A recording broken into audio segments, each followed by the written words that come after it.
आम आदमी पार्टी, त्याचबरोबर महाराष्ट्रातल्या विविध संघटना ज्यांनी प्रचारामध्ये प्रचंड मोठी कामगिरी बजावली, जनजागरण केलं।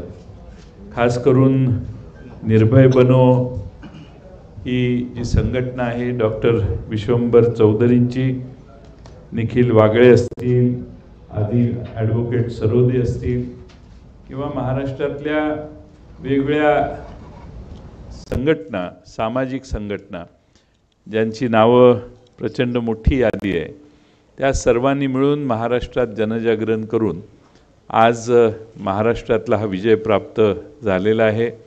देशातल्या राजकारणामध्ये महाराष्ट्राने बजावलेली भूमिका ही अतिशय महत्त्वाची ठरलेली आहे आणि देशाच्या राजकारणामध्ये इंडिया आघाडीला जे बळ भारतातल्या जनतेने दिले, त्यातलं सगळ्यात मोठं लक्षणीय यश आणि बळ महाराष्ट्रातल्या जनतेने या महाविकास आघाडीला दिलेलं आहे आणि त्यानंतर पहिल्यांदाच आपण या ठिकाणी भेटलेलो आहेत। मी आमच्या सहकारी पक्ष आणि सर्व संघटना ज्यांचा मी उल्लेख केला त्या सगळ्यांचे आभार मानेनच, पण माननीय उद्धवजी ठाकरे साहेब, पवार साहेब आणि काँग्रेसचे दोन्ही नेते पृथ्वीराज बाबा आणि बाळासाहेब थोरात यांच्या वतीनं आज आपणाला या ठिकाणी महाराष्ट्राच्या जनतेपर्यंत पोहोचण्यासाठी आपण सर्वांना या ठिकाणी बोलवलं आहे। आपणही आम्हाला या निवडणुकीत सगळ्यांनी सहकार्य केलं। सर्व चॅनेल, सर्व वर्तमानपत्र, आमच्याकडे साधनं कमी होती, यंत्रणा कमी होती, जाहिरात देण्याची क्षमता 2% पण नव्हती समोरच्या बाजूच्या तुलनेनं, आणि महाराष्ट्रामध्ये निवडणुका कशा झाल्या याचा आपणा सर्वांना अंदाज आलेला आहे आणि किती खर्च एखादा पक्ष करू शकतो याचा आकडे जर बघितले तर त्या पार्श्वभूमीवर मिळालेलं हे यश 31 जागांचं हे फार मोठं आहे आणि त्यामुळं एवढं घवघवीत यश महाराष्ट्रातल्या जनतेनं दिलेलं आहे। त्या महाराष्ट्रातल्या जनतेला देखील आभार त्यांचे मानणं आवश्यक आहे। यासाठी मी ही पत्रकार परिषद सुरू करावी एवढीच विनंती करतो।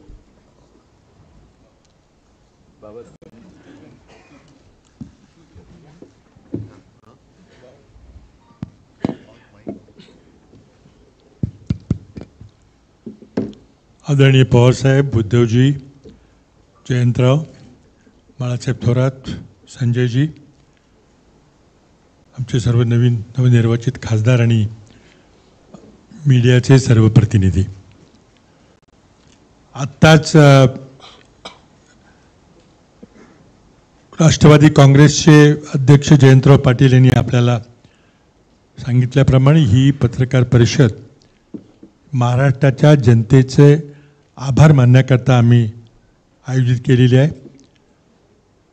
महाराष्ट्राच्या जनतेचा या देशातील लोकशाही वाचवण्यामध्ये ज्या देशातील जनतेने जे मतदान केलं आहे त्यापैकी महाराष्ट्राच्या जनतेचा फार मोठा आणि सिंहाचा वाटा आहे। महाविकास आघाडीला अगदी निर्णायक बहुमत दिलेलं आहे आणि त्याबद्दल महाराष्ट्राच्या तमाम जनतेचे सर्व घटकातून महाविकास आघाडीच्या सर्व उमेदवारांना घवघवीत असा पाठिंबा दिला गेलेला आहे। त्याची परिणिती आपण निकालात पाहिलेली आहे। या निवडणुकीमध्ये आमचे जरी 3 प्रमुख पक्ष असले ते जवळ 30-40च्या वर जनसंघटना, काही छोटे पक्ष, कम्युनिस्ट पक्ष असेल, दोन्ही मार्क्सवादी कम्युनिस्ट, CPI, CPM, शेतकरी कामगार पक्ष, आम आदमी पार्टी, अनेक जनसंघटना, समाजवादी पार्टी, सगळ्यांची नावं मगाशी जयंतरावांनी म्हटल्यावर खूप मोठी यादी आहे। आणि त्यामध्ये काही सामाजिक कार्यकर्ते जे कुठल्याही पक्षामध्ये नव्हते त्यांची नावं देखील जयंतरावांनी घेतली। त्या सर्वांनी महाराष्ट्रामध्ये एक वातावरण निर्माण करण्यामध्ये खूप मोठा वाटा उचलला। त्यांचे सर्वांचे धन्यवाद या ठिकाणी मानणं गरजेचं आहे।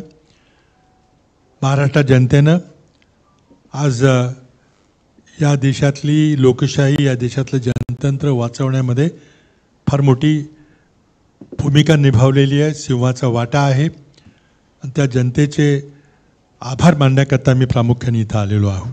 त्याचबरोबर आपल्या सर्वांचेही धन्यवाद. आपण ही खूप लांबलेली निवडणूक, जवळजवळ 2-1 महिन्यापर्यंत लांबलेली निवडणूक आपण सर्वांनी कव्हर केली. जनतेपर्यंत आमचे विचार पोचवायचा प्रयत्न केला. प्रचंड मोठ्या धनशक्तीच्या विरोधात आम्हाला लढावं लागलं.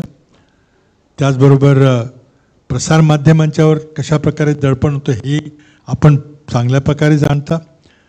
आणि मग ज्या चौकशी करणाऱ्या संस्था आहेत त्या संस्थाचा ज्या प्रकारे दुरुपयोग झाला, या सर्व गोष्टींना आम्हाला तोंड द्यावं लागलं. पण ते महाराष्ट्राच्या जनतेच्या आशीर्वादाशिवाय शक्य झालं नसतं. आज राज्यातील शेतकरी बांधवांनी देखील सरकारला एक संदेश पाठवलेला आहे, कुठल्याही समाजाला गृहीत धरता कामा नये. आज दुर्दैवानं पूर्वी कधी झालं नव्हतं इतक्या मोठ्या प्रमाणात धार्मिक ध्रुवीकरण करण्याचा प्रयत्न केला गेला आणि त्याला काही यश मिळालं नाही हे या निवडणुकीच्या निकालावरून स्पष्ट झालेलं आहे.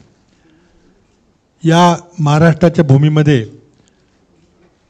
छत्रपती शिवरायांच्या आचरणाहून आदर्श घेऊन आम्ही सर्वधर्म समभावाची भूमिका या ठिकाणी राबवतो आणि त्यामुळं धार्मिक ध्रुवीकरण कुठं पसरलं नाही, कुठलाही मुद्दा तिथे चालला नाही. जनतेच्या प्रश्नाला महाविकास आघाडीच्या नेत्यांनी प्राधान्य दिलं आणि खरं म्हणजे पवारसाहेबांनी आणि उद्धवजींनाही धन्यवाद दिले पाहिजे की त्यांनी ज्या प्रकारे जवळजवळ प्रत्येक मतदारसंघामध्ये जाऊन त्यांनी प्रचार केला. नेत्यांच्यामध्येही चांगलं समन्वय होतं, बूथ लेवलच्या कार्यकर्त्यांच्यामध्येही खूप चांगलं समन्वय होतं आणि त्यामुळं हा आपल्याला इथं परिणाम दिसत आहे. आत्ताच तिन्ही पक्षाच्या नेत्यांची एक प्राथमिक बैठक विधानसभेच्या पार्श्वभूमीवर आमची झालेली आहे, म्हटलं तरी काही सुरुवात झालेली आहे. लवकरात लवकर आम्ही विधानसभेच्या दृष्टीने जे काही निर्णय घ्यायचे असतील ते घेणार आहे.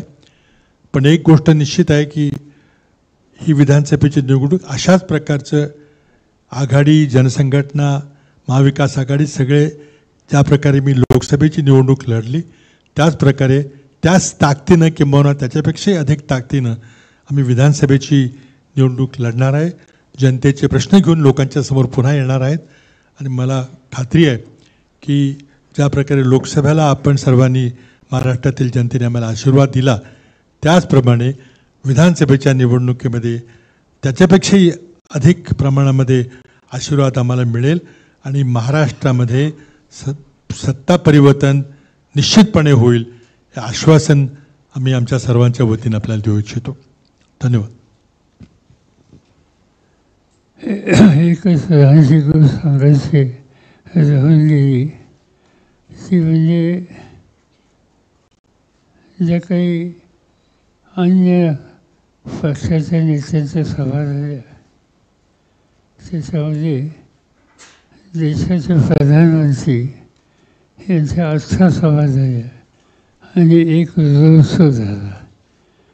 त्यांच्या या 8 सभा ज्या ठिकाणी झाल्या आणि रोड शो ज्या ठिकाणी झाला त्या ठिकाणी आम्हा लोकांच्या उमेदवारांना जनतेने फारच मोठ्या प्रमाणात पाठिंबा दिला आणि म्हणून विधानसभेच्या निवडणुकीच्या काळामध्ये प्रधानमंत्र्यांच्या जेवढ्या ज्या जागा व्यक्ती होतील तेवढं आमच्या स्पष्ट बहुमताच्या दृष्टीनं अनुकूल वातावरण होईल.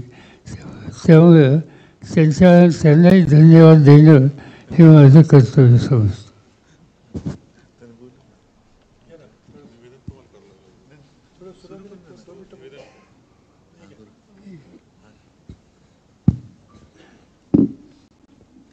आदरणीय पवारसाहेब, माझ्या समवेत बसलेले महाविकास आघाडीचे सर्व मान्यवर आणि उपस्थित पत्रकार बांधवांनो, भगिनींनो,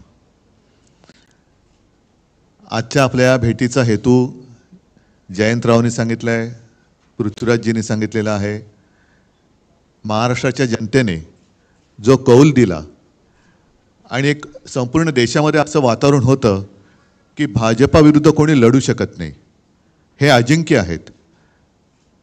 तर अजिंक्यपणा त्यांचा किती फोल आहे, तो फोलपणा महाराष्ट्राच्या जनतेने ताकदीने दाखवून दिलेला आहे. म्हणून महाराष्ट्राच्या जनतेचे तर आम्ही आभार मानतोच आहोत. त्यांचे आशीर्वाद तर आम्हाला पाहिजेतच आहेत.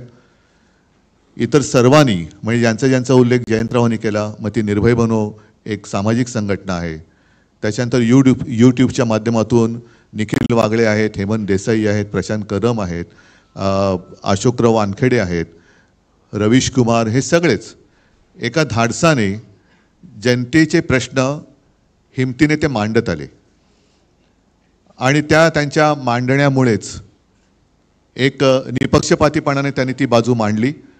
त्याच्यामुळे जनतेला सुद्धा सत्य काय आहे हे कळत गेलं. आणि मी तर असं म्हणेन की ही लढाई फार विचित्र होती. आर्थिकदृष्ट्या असेल, यंत्रणेच्या दृष्टीने म्हणा, ही विषम लढाई तर होतीच, पण संविधान आणि लोकशाही वाचवण्यासाठी ही लढाई होती.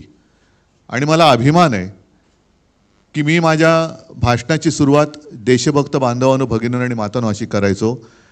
त्या सर्व देशभक्त आणि लोकशाही प्रेमी नागरिकांनी महाविकास आघाडीला आणि देशात इंडियाला जो कौल दिलेला आहे, ही एक जाग आता आपल्या देशाला आलेली आहे. आणि साहजिकच आहे, हा विजय हा अंतिम नाही आहे, ही लढाई सुरू झालेली आहे. येत्या 2-3 महिन्यामध्ये विधानसभा महाराष्ट्राच्या येतील, त्याच्यानंतरसुद्धा इतर राज्यांच्या काही निवडणुका येतील. मुळामध्ये हे जे काय आता मोदी सरकार होतं ते आता NDA सरकार झाले. हे सरकार किती दिवस चालेल हा एक मोठा प्रश्न आहे. कारण आमच्याबद्दल नेहमी म्हटलं जात होतं की युती, नैसर्गिक युती आणि अनैसर्गिक युती. तर आत्ता ते जे काय तिकडे कडबोळ झालेलं आहे दिल्लीमध्ये, हे नैसर्गिक आहे का अनैसर्गिक आहे हा सुद्धा एक मोठा प्रश्न आहे.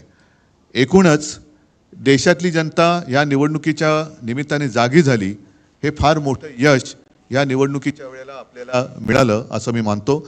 आणि आपल्या मनामध्ये काही प्रश्न असतील आपण विचारा, त्याला उत्तर द्यायचा आम्ही प्रयत्न करू.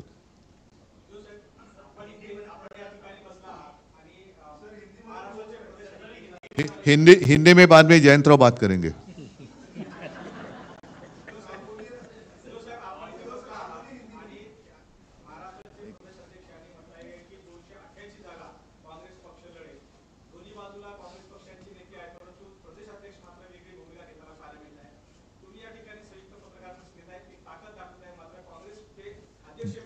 जेव्हा 3 पक्ष एकत्र पत्रकार परिषद घेतात, याचा अर्थ असा, पृथ्वीराजजींनी सांगितलेलं आहे की आमची एक प्राथमिक बैठक, अगदी प्राथमिक बैठक आपल्या समोर येण्याआधी झालेली आहे. आणि येणारी विधानसभा सुद्धा जे लोक आमच्या सोबत आहेत, महाविकास आघाडी म्हणून आम्ही 3 पक्ष तर आहोतच, पण इतर घटक पक्ष सुद्धा आणि सामाजिक संघटना सुद्धा यांच्या त्यांना सोबत घेऊनच आम्ही लढणार आहोत.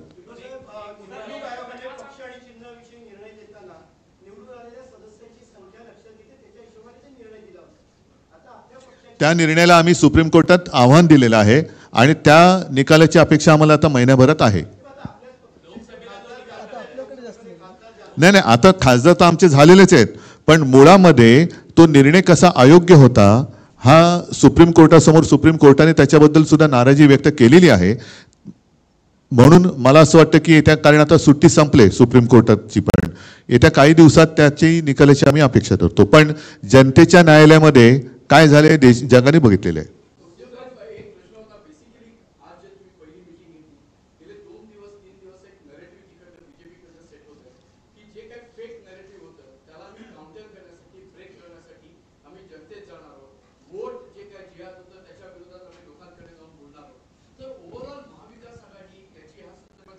नाही, वोट जिहाद म्हणजे काय? कारण स्वतः नरेंद्र मोदीजींनी सांगितलं होतं की ते त्यांचं बालपण मुस्लिम कुटुंबियांच्या सान्निध्यात गेलेलं आहे. ईदच्या मिरवणुकीत ते ताज्या खाल्लं जायचे, त्यांच्या घरचं जेवण ते जेवायचे.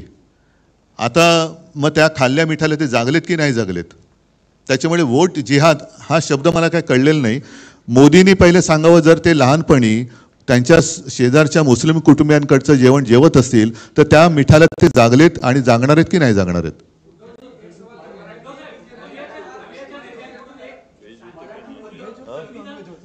नाही, ते मी फक्त मिठाचं बोललोय. मीठ नॉनव्हेज आणि व्हेज दोन्ही जेवणात टाकतात, त्याच्यामुळे ते जेवण काय जेवले ते त्यांनी सांगावं. आणि त्याच्यानंतर त्यांनी गोवंश हत्याबंदी पुढे करणार आहेत का?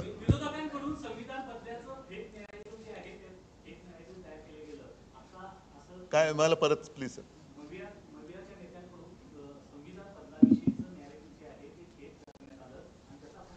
बरं ठीक आहे, यांना मतं दिली तर तुमची संपत्ती हे जास्त मुलं होणाऱ्यांना वाटतील, हे काय खरं नॅरेटिव्ह होतं?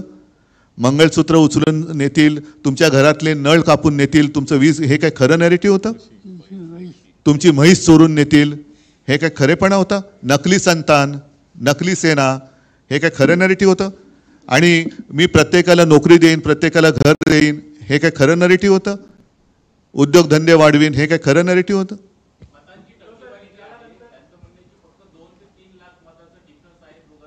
एकूण जर का देशाची लोकसंख्या लक्षात घेतली तर 140 कोटी पैकी मतदानाचा अधिकार वयाप्रमाणे किती लोकांना आहे ह्याचा आकडा मिळेल, आणि त्यापैकी भारतीय जनता पक्षाला किती मतं मिळालेत आणि उरलेली कित्येक कोटी लोकांनी भारतीय जनता पक्षाच्या म्हणजे मोदींच्या विरोधात मतदान केलेलं आहे, ही सुद्धा टक्केवारी सगळ्यांसमोर आली पाहिजे.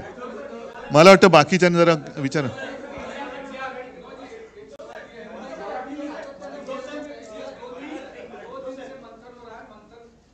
मंथन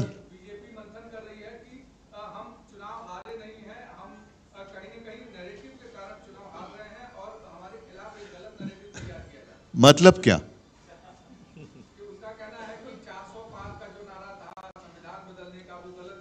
तो फिर दिया क्यों था? और आप ही के लोगों ने कहा था कि उन्हें संविधान बदलना है. फिर जो उन्होंने नैरेटिव सेट करने की कोशिश की थी, मंगलसूत्र तुमचं चोरणार, वो क्या असलियत थी? अच्छे दिन आएंगे वो तो हम भूल गए, वो नैरेटिव का क्या हो गया? वो 15 लाख रुपए लाने वाले जो 2014 से अगर हम शुरू करें तो कितने नैरेटिव उन्होंने जो किए थे वो सारे झूठे थे. मोदी गारंटी का क्या हो गया? आपके घर से आपकी तोटी वो निकाल कर लेके जाएंगे, क्या ये संभव है? वीज कनेक्शन काट दिया जाएगा, क्या ये संभव है? तो ये झूठ नहीं था. हाँ एक मिनिट जरा मराठी.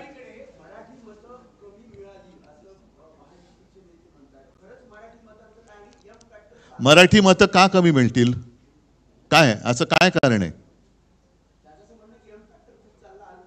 एम म्हणजे मराठी आलंच ना, एम मध्ये मराठी नाहीत, एम फॅक्टर. आणि मी तुम्हाला सांगतो, यावेळेला आम्हाला, मी अभिमानाने सांगेन की लोकशाही वाचवण्यासाठी सर्व धर्मियांनी मतदान केलं.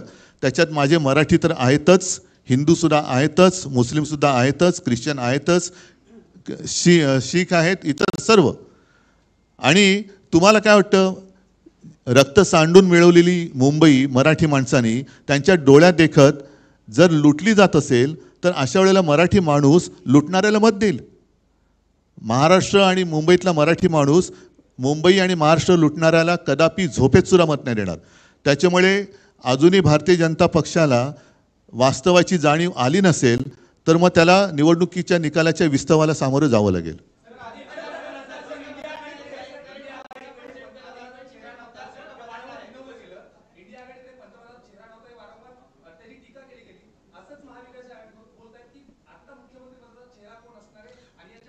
त्यांच्याकडे कोण असणार पहिला ठरवा ना, त्यांच्याकडे कोण आहे? आता प्रश्न त्यांच्याकडे पण आहे. कारण मला आठवतं मी मुख्यमंत्री असताना देवेंद्र फडणवीसांनी ते काय म्हटलं होतं, ते वसली 3 गावं, 2 काय, एक वसेची ना. आता हालत त्यांची तशीच आहे, तिन्हीच्या तिन्ही ओसाड आहेत, एक सुद्धा बसत नाहीये. अरे मला बाकी जरा बाकी पवार साहेब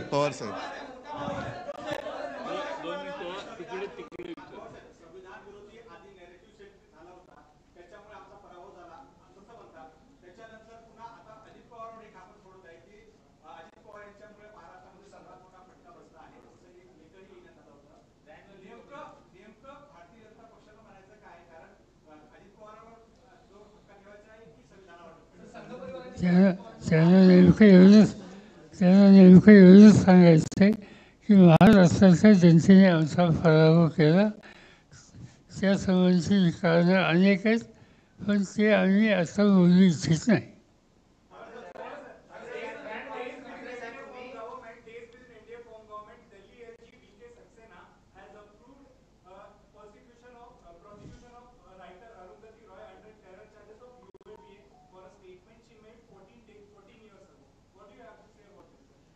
जे काही आता सेशन त्यांनी केलं इतक्या जुन्या काळाचं ते काढून आता जी कारवाई केली जाते ती अगदी पूर्णपणानं सत्तेचा गैरवापर आहे.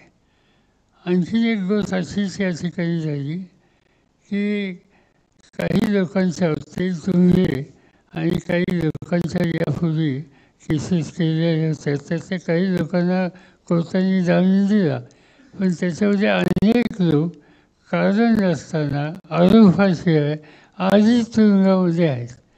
याचा अर्थ सरळ सरळ हा सत्तेचा गैरवापर आहे आणि या सत्तेच्या गैरवापराच्या संबंधी या निवडणुकीमध्ये लोकांनी जी काही भूमिका घेतली त्याच्यातून शांतपणा शिकतील अशी अपेक्षा होती, पण तो काही शांतपणा शिकलेला दिसत नाही.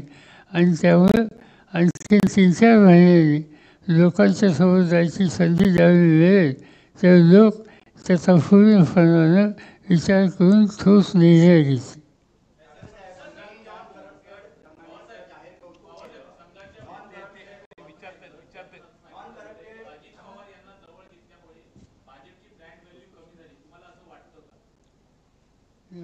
प्रश्न समजला नाही.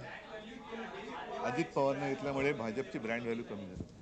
त्याचं काय त्यांचा अनुभव काय तो त्यांनी सांगितलं. आम्ही त्याच्यापेक्षा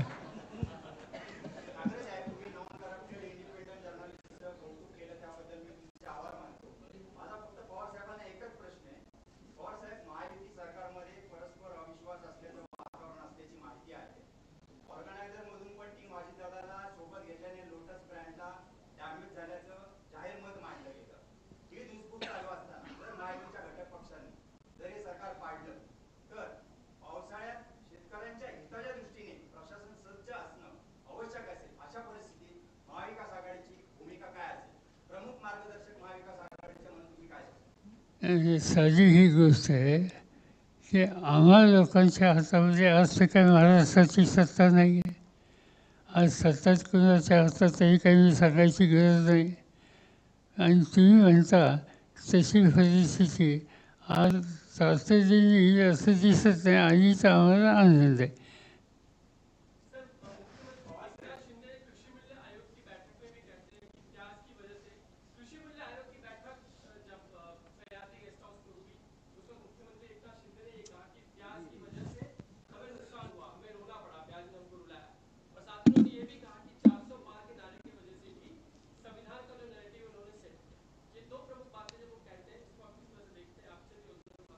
सीधी बात है, प्याज पैदा करने वाला किसान तो नाराज था, इसमें कोई दो बातें नहीं, मगर वहाँ तक सीमित नहीं. इस महाराष्ट्र का इस देश का किसान बाय एंड लार्ज ये सरकार के बीजेपी के खिलाफ था और आज भी इससे कोई बदल हो गई ऐसे मुझे दिखता नहीं.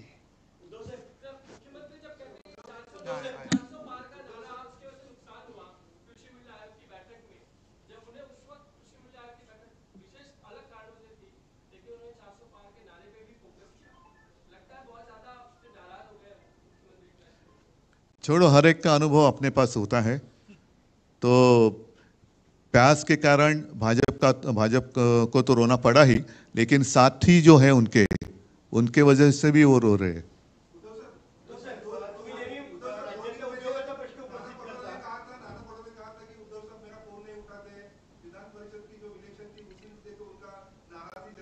तो झाला, विषय संपला. त्याच्यानुसार आम्ही निर्णय पण घेतला. कोकण पदवीधर मतदारसंघामध्ये आम्ही काँग्रेसला तिघांनी मिळून म्हणजे दोघांनी, काँग्रेस व्यतिरिक्त आम्ही दोघं आहोत आणि बाकीच्यांनी पाठिंबा दिला आहे. आणि इतर 3 जागांमध्ये काँग्रेस राष्ट्रवादीने आम्हाला पाठिंबा दिला. आरोप नाही, वस्तुस्थिती आहे. कोण?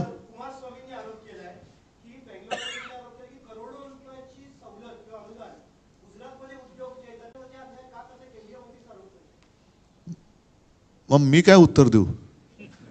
त्यांनी पंतप्रधानांकडे उत्तर मागायला पाहिजे, कारण त्यांना पाठिंबा दिला आहे. आणि मी माझ्या प्रचाराच्या भाषणात सुद्धा सांगत होतो की आमचा गुजरातबद्दल काही राग नाही. इंडिया आघाडीचं सरकार आल्यानंतर आणि उद्यासुद्धा आल्यानंतर आम्ही गुजरातच्या हक्काचं काय असेल ते देऊ, पण याकरता मोदी आणि अमित शाह गुजरात आणि संपूर्ण देश यांच्यामध्ये एक जी भिंत उभी करतायत ती अत्यंत घातक आहे. तशी भिंत त्यांनी उभी करता कामा नये. महाराष्ट्राच्या हिताचं असेल ते महाराष्ट्राला मिळालंच पाहिजे, गुजरातचं असेल ते जरूर गुजरातला द्या, तसंच अन्य राज्यांना जे आवश्यक आहे आणि त्यांच्या हक्काचं आहे ते दिलं गेलंच पाहिजे. त्यालाच आपण केंद्र सरकार म्हणतो. खरं केंद्र सरकार हा शब्द चुकीचा आहे, कारण आपली संघराज्य पद्धत आहे.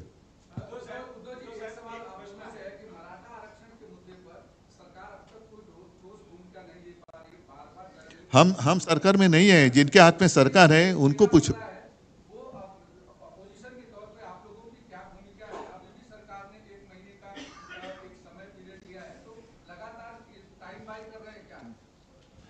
सीधी बात यह है कि ये इशू पर इससे पहले जो कोई महाराष्ट्र गवर्नर थे उन लोगों ने डिस्कशन किया था, कुछ कमीशन किए थे जो वहाँ बैठे थे अनशन पर, उन्हें कुछ कमीशन की, मगर इस पर अमल नहीं हुआ और इसीलिए फिर ये उपोषण का मामला शुरू हो गया.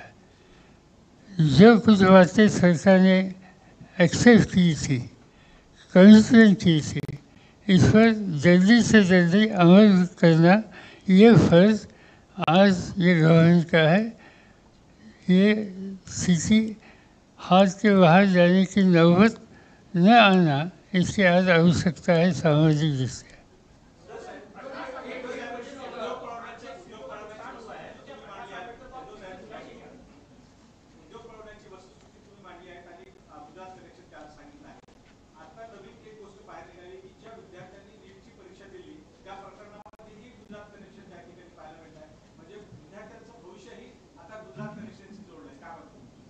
नाही, म्हणूनच मी म्हटलं ना की हा जो त्यांचा काही अट्टाहास आहे त्यांना 10 वर्षात समजायला पाहिजे होतं की संपूर्ण देशांनी त्यांना पंतप्रधानपद दिलं होतं.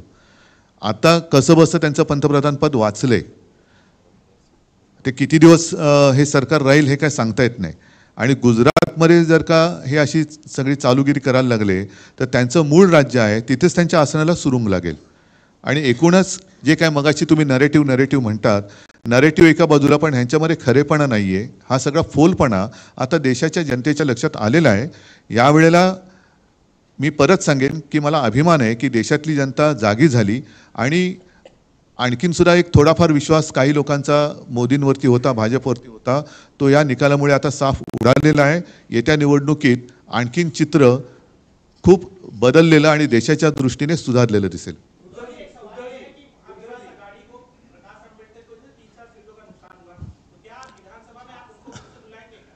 देखो, पहले ही जैसे जयंतराव जी ने कहा, जितने लोग हमारे साथ अभी रहे और उन्होंने संघर्ष किया, हम उनको लेकर आगे जाएंगे. और कुछ लोग अगर आना चाहते हैं, सिर्फ ये या वो ऐसे नहीं, तो खींचातानी किए बिना अगर वो आना चाहते तो देखेंगे. लेकिन मैं जिसका नाम आपने लिया वो नाम लेकर मैं कुछ नहीं कहना चाहता, मैं जनरल बात कर रहा हूँ.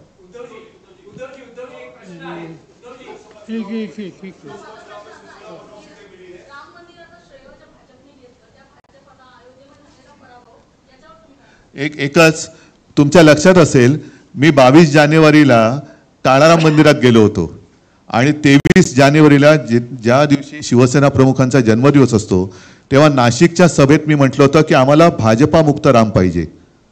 तो भाजपा मुक्त राम अयोध्यावासियाने आणि उत्तर प्रदेश जिथे जिथे प्रभू रामचंद्राचं वास्तव्य होतं तिथे तिथे भाजपाने सपाटून मार खाल्लेला आहे. म्हणजे आता भाजप मुक्त राम झालेला आहे.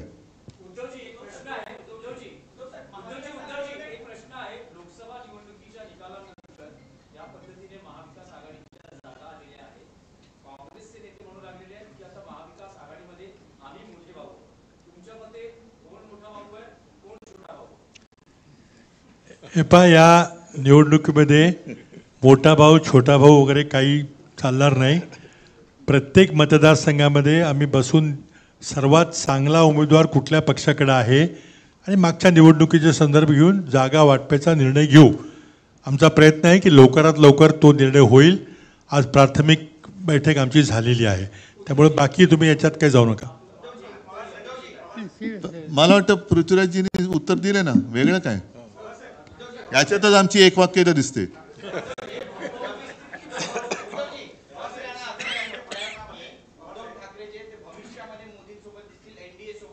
कोण ठीक आहे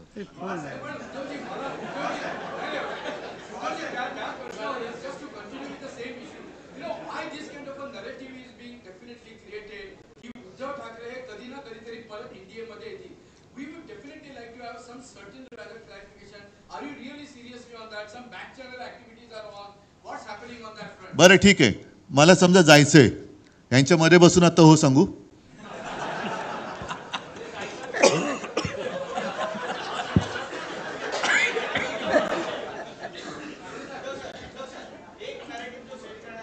अरे तुम्ही नरेटिव्ह तुम्ही खरेटिव्ह वरती आहात.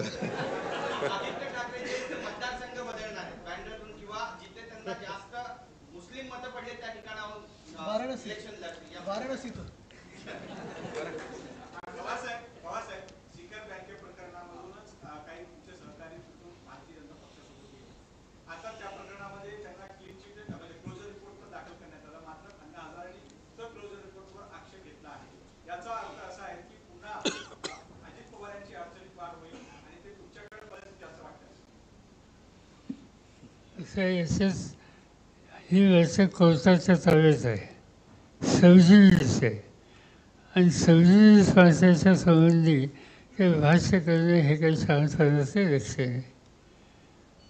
हजारेंना जे काही त्यांची तक्रार आहे ती तक्रार मांडण्याचा त्यांचा अधिकार आहे. त्याच्यात काय निर्णय होतो तो बघू आणि नंतर ठरवू.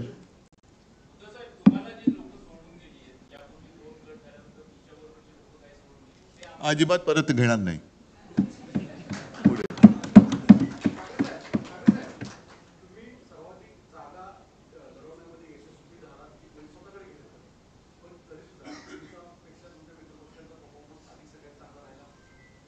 सांगू का एक जुनं गाणं आहे, तुम्हाला माहिती असेल की नाही माहित नाही. पवार साहेब तुम्हाला नक्की माहिती असणार. माणिक वर्माजींचं गाणं आहे, पारिजात फुलला माझ्या दारी, फुले का पडती शेजारी.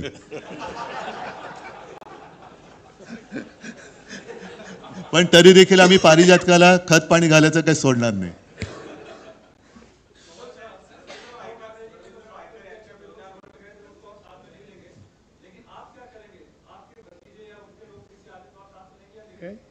जरा परत सांगा ना.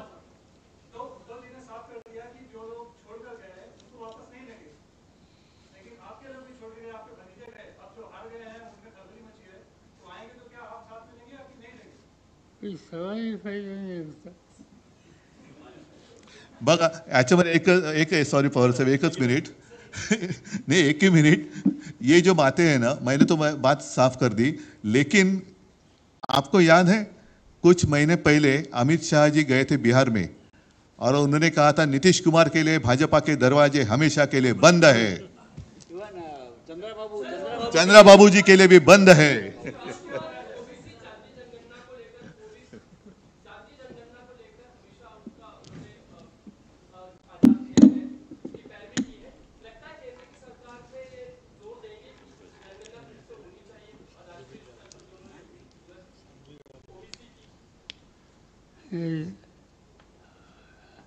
या संबंधी साधारणतः आमचा विचार काही वेगळा नाही. जातीवर आधारित जनगणना या देशात होण्याची आवश्यकता आहे आणि त्याबद्दल सर्वसाधारणपणे आम्हा सगळ्यांच्यात एक वाक्यता आहे.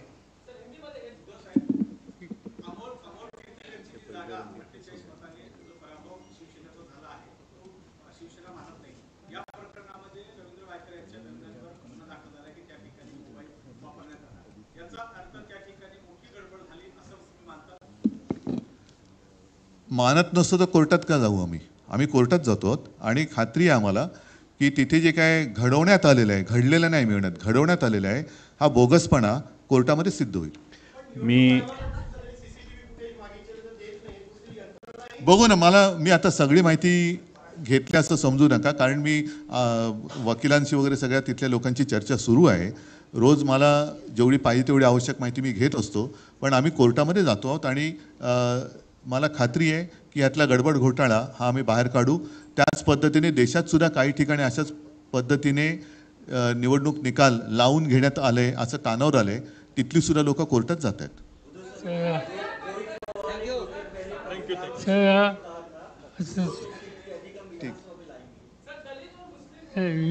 ठीक आहे, थोडा कुछ आगे के लिए बाकी आपण एवढ्या मोठ्या संख्येने आलात त्याबद्दल तुम्हाला सगळ्यांचे आम्हाला आभार.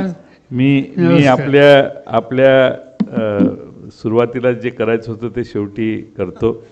आदिती नलवडेंना मी विनंती करतो की उद्धवजी ठाकरे साहेबांचं स्वागत त्या करतील. आम्ही होस्ट आहे. जितेंद्र आव्हाड साहेबांना मी विनंती करतो की त्यांनी आदरणीय पवार साहेबांना पुष्पगुच्छ द्यावं.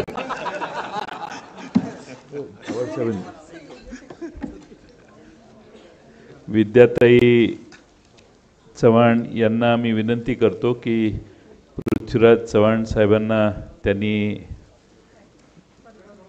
त्यांचं स्वागत करावं. क्लाइड कॅस्ट्रो यांना मी विनंती करतो की संजय राऊत यांचं त्यांनी स्वागत करावं.